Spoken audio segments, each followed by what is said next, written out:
Hola amigos y público en general, mi nombre es Luis Fernando Elías Urbina, soy estudiante de la carrera de Medicina actualmente cursando el quinto semestre y el día de hoy vamos a abordar el tema de choque hipovolémico. Para empezar hablando del choque hipovolémico, primero debemos de tener en cuenta que es una cascada de sucesos fisiopatológicos, principalmente una pérdida de sangre, que nos va a ocasionar una hipoperfusión. Esta hipoperfusión va a ser un aporte insuficiente de oxígeno y nutrimentos para mantener la función hística y celular. A causa de esto va a haber un daño en los sistemas fisiológicos, lo que se le va a conocer como cuadro clínico el estado de choque. Al hablar de choque hipovolémico debemos de tener en cuenta dos aspectos o dos conceptos fundamentales. Existen dos tipos de choque, el choque absoluto y el choque relativo. El absoluto se debe a un menor volumen de sangre circulante para una capacitancia vascular determinada, es decir, una pérdida de sangre excesiva debido a una hemorragia.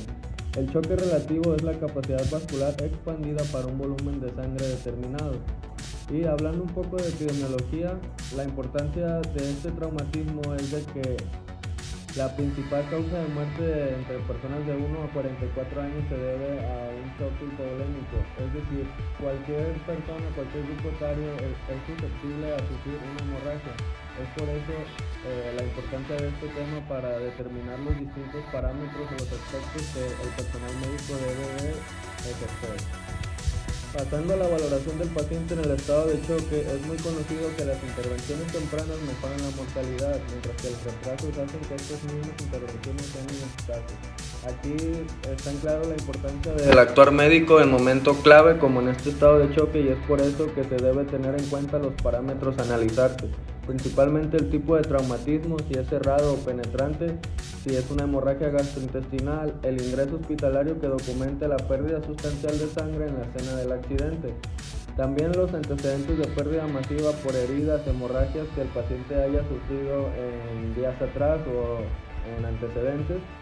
Hablando un poco de la exploración física, los parámetros claros son la toma de la presión arterial, el gasto urinario, a la examinación física de los miembros superiores e inferiores, la piel fría y húmeda, la auscultación de campos pulmonares y la exploración rectal. En esta tabla ilustrativa nos muestra claramente la pérdida de sangre y por ende sus manifestaciones clínicas. En el estado de choque es sumamente importante determinar qué tanto porcentaje ha perdido el paciente, principalmente en el 15% que equivale de 700 a 750 mililitros de sangre. Es una sintomatología muy leve debido a que no se considera mucho la pérdida de sangre en este aspecto. Al contrario, en un 30% que equivale a 1.5 litros de sangre, el paciente va a empezar a presentar alguna sintomatología como taquicardia leve, taquipnea y ansiedad. Hablando del 40%, que es un porcentaje más considerable, es decir, 2 litros de sangre que ha perdido el paciente, va a empezar a presentar hipotensión cardíaca, taquicardia marcada y confusión.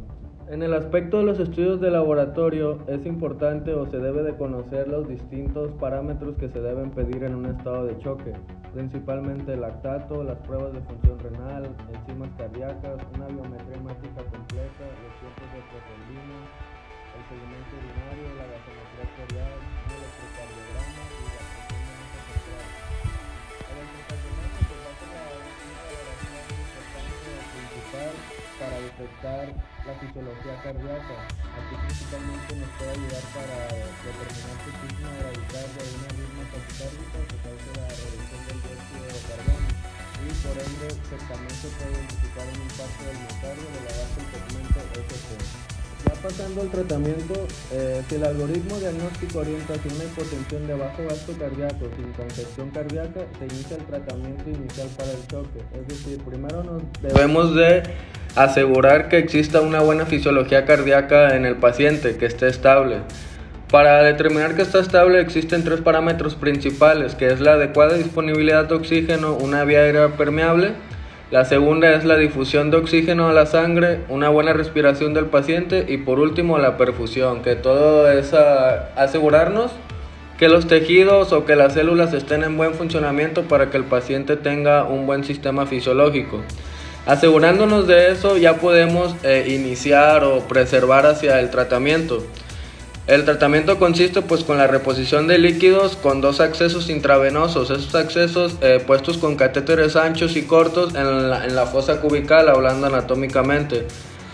Y pues esto es a base de coloides o cristaloides para expandir el espacio intravascular.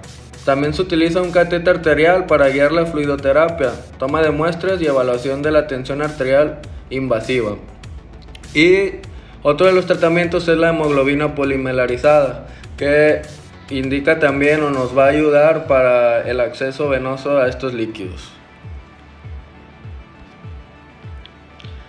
Si el estado del volumen intravascular se ha optimizado con la reanimación por volumen, pero persiste la hipotensión y la perfusión tisular inadecuada, se inicia el tratamiento a base de vasopresores e inotrópicos, principalmente norepinefrina o también epinefrina a dosis más bajas. Se ha demostrado que es un buen tratamiento para los pacientes en estado de choque. En la tabla de abajo se muestran algunos efectos adversos que estos tratamientos puedan ocasionar. Los coloides, en algunas ocasiones se ha presentado insuficiencia renal, disminución de la función pulmonar, coagulopatía y acidosis hiperclorémica. La epinefrina, taquiarritmias, isquémica miocárdica, disminución del flujo sanguíneo, hipertensión pulmonar y acidosis. Es por eso que se debe de tomar en cuenta pues toda la fisiología del paciente al momento de efectuar estos tratamientos. Los distintos tratamientos hablado en la diapositiva anterior es lo convencional o lo que siempre se ha manejado en pacientes con estado de choque. Sin embargo, gracias a la medicina y a la ciencia, toda esta revolución que hemos vivido en esta época, han salido investigaciones, una de las cuales es esta: un método dinámico y novedoso para la monitorización del choque hipovolémico absoluto, reserva compensatoria se llama. Y esta reserva compensatoria prácticamente va a ser la suma integral de todos los mecanismos que mantienen la estabilidad hemodinámica, es decir, toda la fisiología del organismo. Y esta pues mide de forma no invasiva y automática los cambios de latido a latido. Como se puede apreciar en la imagen, es un aparato muy pequeño que nos ayuda mucho. Este aparato pues va a evaluar o va a determinar 2 ondas: la onda expulsada, que es la contracción cardíaca, y la onda reflejada, que asimila a la resistencia vascular periférica. Esta capacidad o este nuevo método pues nos ayuda muchísimo en el área médica, ya que mide en tiempo real la fisiología cardíaca o los determinantes del paciente en estado de choque. Y tiene una especificidad y sensibilidad del 96.5% de precisión para predecir la cantidad de reducción del volumen sanguíneo. Por último, se debe de tomar en cuenta evitar la hipotermia en estos pacientes con traumatismos gravemente heridos, pues suelen presentar una hipotermia debido a la exposición e infusión de líquidos fríos que sufren al momento de su ingreso. Y esto pues puede empeorar la coagulopatía y aumenta la tasa de mortalidad. Esto es debido a la disminución de síntesis de fibrinógeno y la función plaquetaria reducida. Y en la parte derecha se muestra unas técnicas de calentamientos, fluidos intravenosos y mantas térmicas para pacientes con hipotermia. Esto es todo, espero y les haya gustado y servido, y gracias.